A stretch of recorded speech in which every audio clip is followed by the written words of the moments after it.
Assalamualaikum warahmatullahi wabarakatuh. Halo, selamat sore teman-teman semuanya. Saya Widya Stuti Harisa dari kelompok 8 akan memandu presentasi video ini yang mengenai tentang penilaian sekuritas jangka panjang atau obligasi. Sebelumnya saya ucapkan terima kasih kepada Ibu Iis Nurhasia SEMM selaku dosen mata kuliah Manajemen Keuangan, dan saya ucapkan terima kasih kepada teman-teman sekalian. Kelompok 8 terdiri dari 5 anggota, yaitu Aulia Melviana, Fitriani, Megan Nurmala, Nur Amalia, dan saya sendiri Widya Stuti Hairnisa. Langsung saja.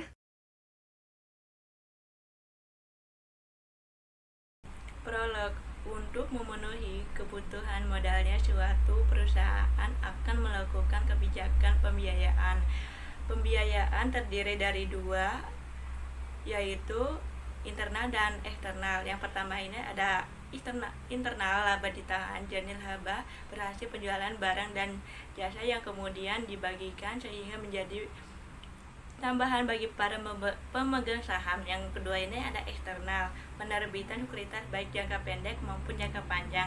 Jangka pendek ini utang dagang, trade kredit, pinjaman bank jangka pendek dengan jaminan, pinjaman jangka pendek tanpa jaminan, secured short term loan, letter of credit LC, commercial paper. Contohnya investasi jangka pendek. Yang pertama ada deposito, salah satu bentuk instrumen paling populer, terlebih apabila dananya tidak lama digunakan. Yang kedua ini reksadana, contohnya investasi jangka pendek menguntungkan, lainnya adalah reksadana. Yang ketiga ini P2P lending, peer to peer lending. Pada dasarnya adalah jenis investasi jangka pendek serupa dengan pinjam meminjam.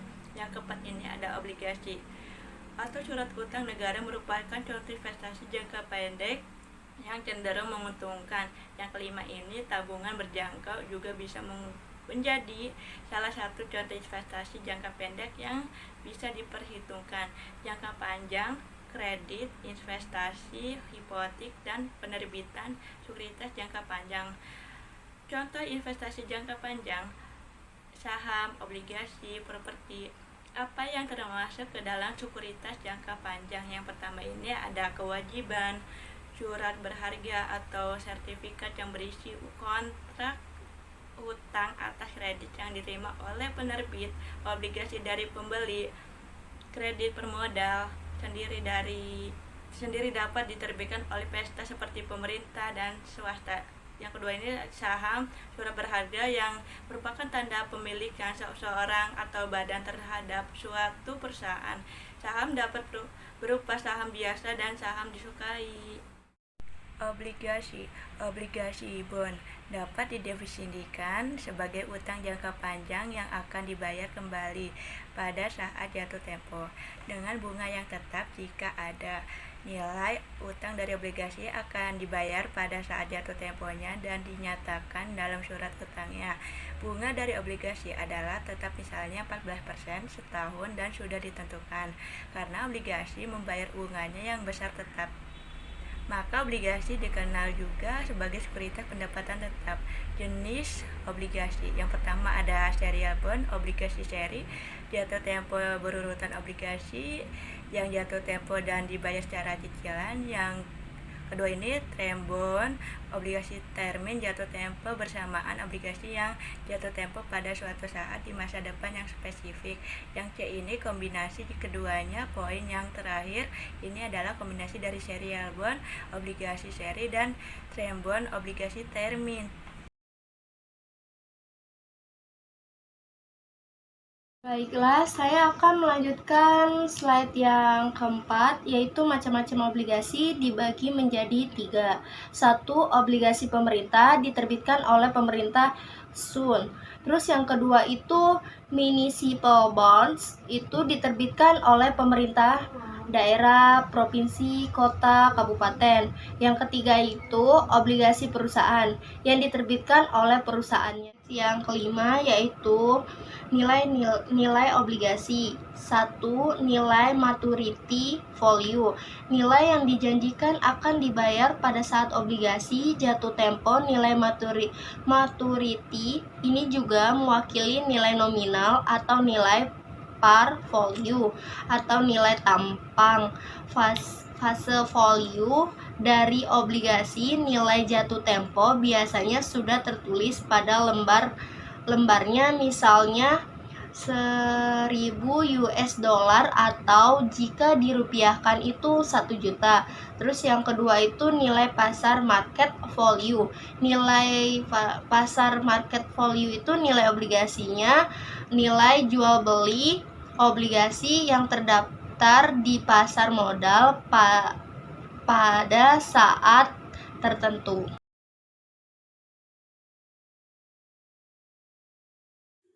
Baiklah, selanjutnya saya akan membacakan slide 6, yaitu 3.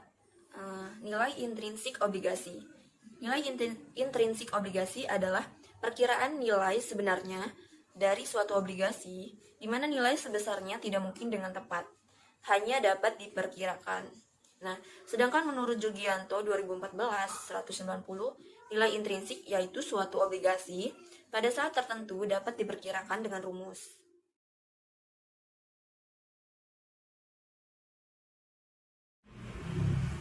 Selanjutnya yaitu menghitung harga jual obligasi.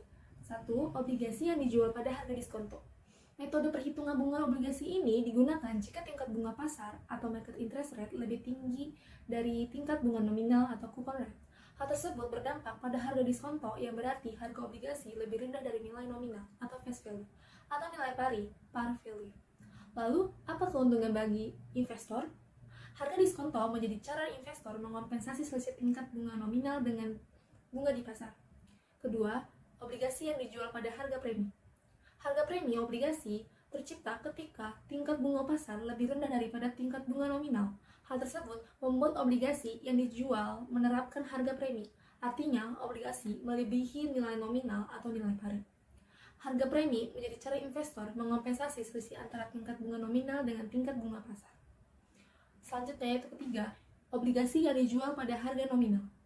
Obligasi yang dijual pada harga nominal atau diterbitkan pada nilai pari, berarti harga jual obligasi sama dengan nilai pokok obligasi. Selain itu, yield atau imbalan hasil dari obligasi lainnya sama dengan tingkat bunga. Untuk menghitung bunga tahunan obligasi, kamu perlu mengetahui tingkat bunga nominal dan harga obligasi.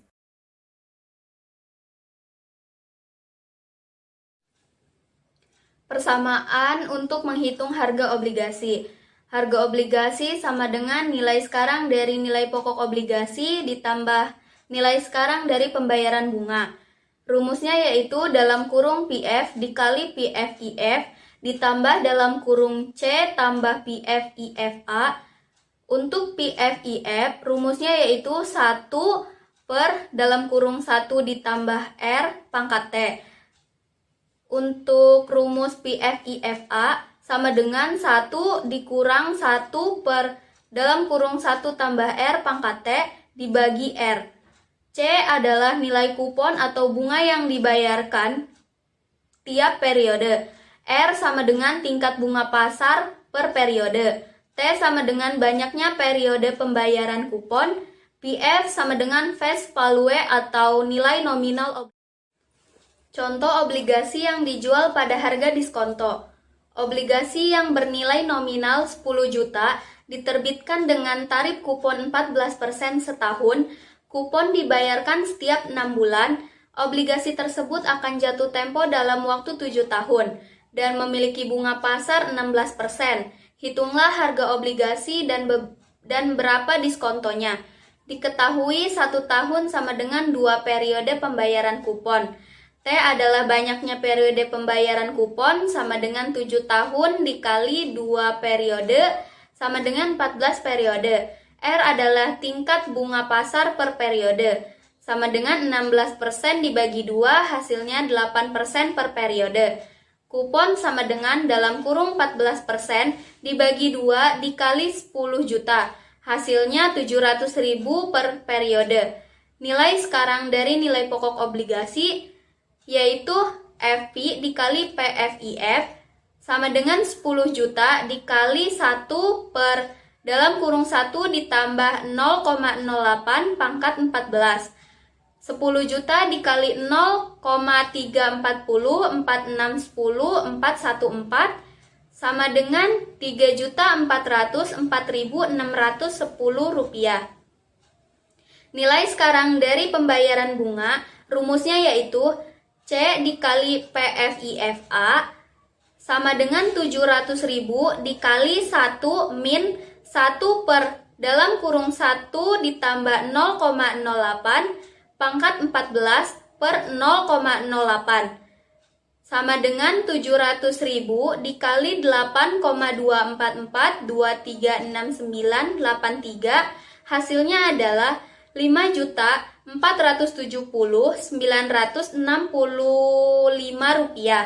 Harga obligasi sama dengan 3.404.610 rupiah ditambah 5.770.965 rupiah. Hasilnya 9.175.576 rupiah.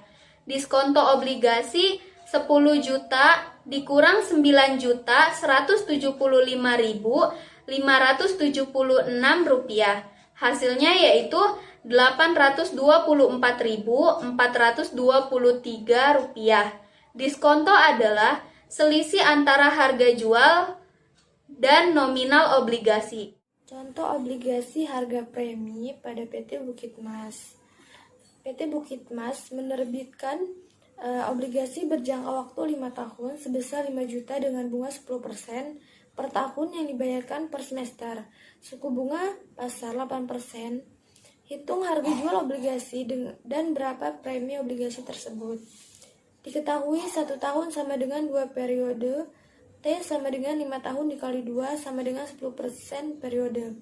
R sama dengan 8% dibagi 2 sama dengan 4%. C sama dengan 10% dibagi 2 sama dengan 5%. Nilai sekarang dari nilai pasar obligasi.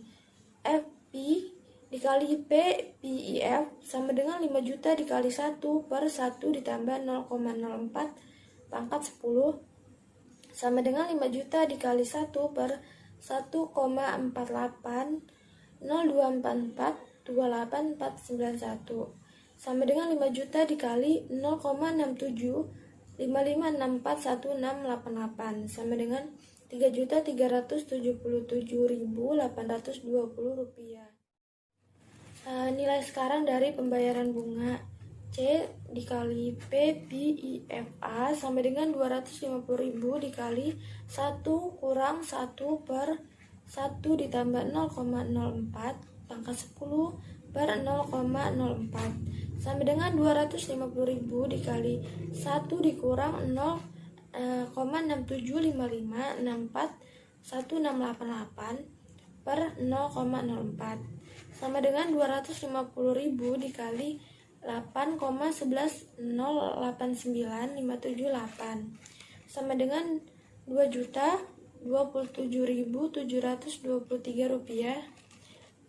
Menghitung harga obligasi sama dengan 3.377.820 rupiah ditambah 2.027.723 rupiah sama dengan 5.365.544 rupiah. Premi sama dengan 5.365.544 rupiah dikurang 5 juta sama dengan 4.999.994 rupiah. Selanjutnya yaitu contoh obligasi yang dijual pada harga nominal. PT Bukit Mas menerbitkan obligasi berjangka waktu 5 tahun sebesar 5 juta dengan tingkat bunga nominal 10% per tahun yang dibayarkan per semester dan di tingkat bunga pasar 12% sehingga obligasi diterbitkan pada harga nominal. Hitung harga jual obligasi. Diketahui T sama dengan 5 tahun dikali 2 periode sama dengan 10 periode. R sama dengan 12% dibagi 2 sama dengan 6% periode. C sama dengan 6% dikali 5 juta rupiah sama dengan 300 ribu rupiah. Nilai sekarang dari nilai obligasi. FV dikali PVIF sama dengan 5 juta dikali 1 per 1 ditambah 0,08 pangkat 14. Hasil dari 1 per 1 ditambah 0,08 pangkat 14 yaitu 0,6139,13252. Hasilnya yaitu 3.069.566 rupiah. Nilai sekarang dari pembayaran bunga yaitu C dikali PVIFA sama dengan 300.000 rupiah dikali 1 dikurang 1 dikali 1 dikurang 1 per 1 ditambah 0,08 pangkat 14 dibagi 0,08. Lalu hasil dari 1 dikurang 1 per 1 ditambah 0,08 pangkat 14 dibagi 0,08 yaitu 7,72173.493. Hasilnya yaitu 2.316.520 rupiah. Hasil obligasinya 3.069.566 rupiah ditambah 2.316.520 rupiah sama dengan yaitu 5.386.086 rupiah. Nominal sama dengan 5.386.086 rupiah dikurang 5 juta sama dengan 386.086 rupiah. Saya ucapkan terima kasih kepada teman-teman semuanya yang telah mendengarkan presentasi dari kami kelompok 8. Wassalamualaikum warahmatullahi wabarakatuh.